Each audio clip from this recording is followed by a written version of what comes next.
नमस्कार साथियों, कैसे हैं आप लोग। आशा करता हूं सभी सही होंगे। साथियों, घटना चक्र वन लाइनर की सीरीज अपने चैनल पे पढ़ाई जा रही है, जिसमें हम लोग प्राचीन भारत और मध्यकालीन भारत समाप्त कर चुके हैं और आधुनिक भारत समाप्ति की ओर है, जिसमें कुछ ही टॉपिक बचे हैं। कुछ दिन में, एक दो दिन में ये भी समाप्त हो जाएगा। तो आप लोगों से निवेदन है, चैनल पे पहुंचे। चैनल पे प्लेलिस्ट बना दी गई है, एक तरफ से आप लोग वीडियो देखना शुरू करें और चैनल को सब्सक्राइब जरूर कर लें, क्योंकि हम लोग लगातार वीडियो डालते हैं जिससे आपको नोटिफिकेशन मिल जाए। साथियों, वन लाइनर घटना चक्र जैसे ही खत्म होती है, हम लोग पूर्वावलोकन पढ़ेंगे, उसके बाद लूसेंट पढ़ेंगे।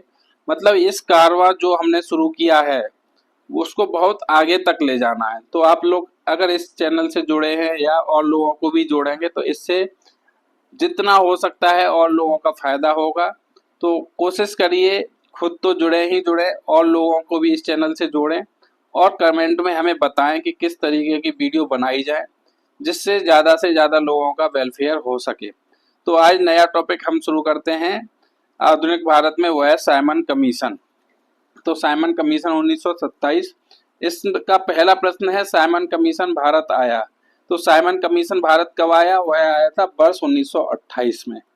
नेक्स्ट है, साइमन कमीशन के आने के विरुद्ध भारतीय जन आंदोलन हुआ। क्योंकि क्यों हुआ था साइमन कमीशन के आने के विरुद्ध भारतीय जन आंदोलन? वह हुआ था, साइमन कमीशन में कोई भी भारतीय सदस्य नहीं था।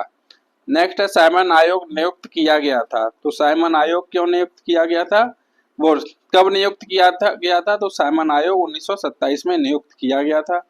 नेक्स्ट है, वर्ष 1928 में साइमन कमीशन भारत में जिस उद्देश्य से आया। तो वर्ष 1928 में साइमन कमीशन भारत में जिस उद्देश्य से आया वह है संवैधानिक सुधार पर विचार के लिए। नेक्स्ट है, साइमन कमीशन का वह सदस्य जो उदारवादी दल का था। तो साइमन कमीशन का वह सदस्य जो उदारवादी दल का था वह है सर जॉन साइमन। नेक्स्ट है, जिसके सुझावों पर भारतीयों को साइमन कमीशन से बाहर रखा गया। तो वह रखा गया था लॉर्ड इरविन के सुझाव पर भारतीयों को साइमन कमीशन से बाहर। नेक्स्ट है, कांग्रेस ने साइमन आयोग का बहिष्कार किया था। ये कथन और कारण दिए हुए हैं। तो कथन है, कांग्रेस ने साइमन आयोग का बहिष्कार किया था।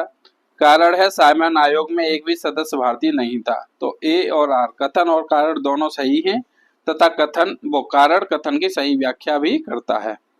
नेक्स्ट है, साइमन कमीशन के संबंध में सही है। तो साइमन कमीशन के संबंध में सही क्या है? उसकी नियुक्ति 1919 एक्ट के क्रियान्वयन की पूछताछ के लिए की गई थी। उसके अध्यक्ष सर जॉन साइमन थे। उसने संघीय प्रकार की सरकार के लिए संस्तुति की थी। भारतीय नेताओं ने उसका विरोध किया था। नेक्स्ट है, साइमन कमीशन के संदर्भ में सही कथन है। तो साइमन कमीशन के संदर्भ में सही कथन है, इसने 2 बार भारत का दौरा किया। नेक्स्ट है, साइमन कमीशन की सिफारिशों के संदर्भ में सही है। तो साइमन कमीशन की सिफारिशों के संदर्भ में क्या सही है? इसने प्रांतों में द्वैत शासन को उत्तरदायी सरकार द्वारा प्रतिस्थापित करने की संस्तुति की। नेक्स्ट है, लाला लाजपत राय घायल हुए थे। तो लाला लाजपत राय घायल हुए थे साइमन कमीशन के विरोध में हुए लाठी चार्ज में। नेक्स्ट है, पंजाब केसरी की उपाधि दी गई थी। तो पंजाब केसरी की उपाधि किसे दी गई थी? लाला लाजपत राय को। नेक्स्ट है, अभिकथन और कारण दिया हुआ है। तो अभिकथन है, 1928 में लाहौर में लाला लाजपत राय के नेतृत्व में साइमन कमीशन का विरोध आयोजित किया गया था।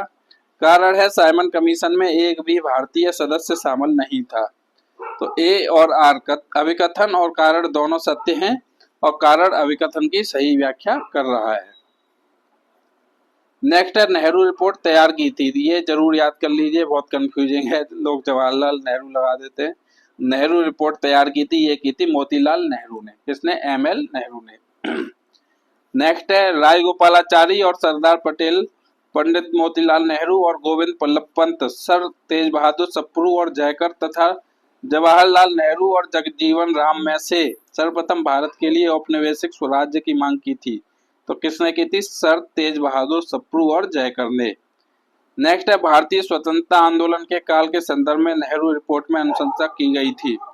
तो भारतीय स्वतंत्रता आंदोलन के काल के संदर्भ में नेहरू रिपोर्ट में अनुशंसा की गई थी अल्पसंख्यकों हेतु आरक्षित स्थानों के लिए, संयुक्त निर्वाचन क्षेत्र और संविधान में भारतीयों के लिए मौलिक अधिकारों का प्रावधान। नेक्स्ट है वर्ष 1928 में इंडिपेंडेंस फॉर इंडिया लीग के गठन से संबंध थे। तो वर्ष 1928 में इंडिपेंडेंस फॉर इंडिया लीग के गठन से संबद्ध थे जवाहरलाल नेहरू और सुभाष चंद्र बोस। नेक्स्ट नेहरू रिपोर्ट खाली जगह की अध्यक्षता में एक कमेटी द्वारा तैयार किया गया था और इसका विषय था। तो नेहरू रिपोर्ट मोतीलाल नेहरू की अध्यक्षता में एक कमेटी द्वारा तैयार किया गया था और इसका विषय था भारत में संवैधानिक व्यवस्थाएं। नेक्स्ट है मुस्लिम लीग के जिस अधिवेशन में अहमद जिन्ना ने अपना 14 सूत्रीय प्रस्ताव रखा था। तो ये रखा था 1929 दिल्ली में मुस्लिम लीग के अधिवेशन में।